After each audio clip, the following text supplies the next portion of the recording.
Hey guys, I just wanted to jump on this morning and show you guys this Dr. Brown's bottle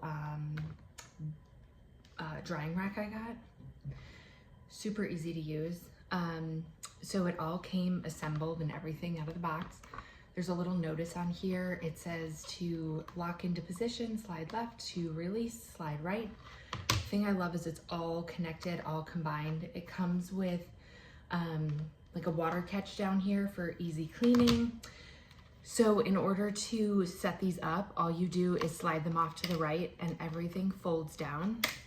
It's super convenient for storage or anything.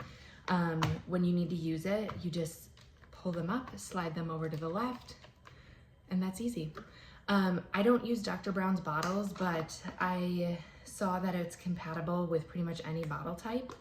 So I just wanted to show you guys that all these parts can come together. You can put pacifiers over here, whatever you need. Also, I just wanted to show you guys also, I have all these pump parts I need to clean and wash. You can slide these on however they fit, however they work.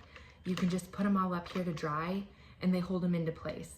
So I'm really excited about this. I love that I can clean my pump parts, my bottles, anything I need can go right here and then pop it all down for easy storage. It's perfect.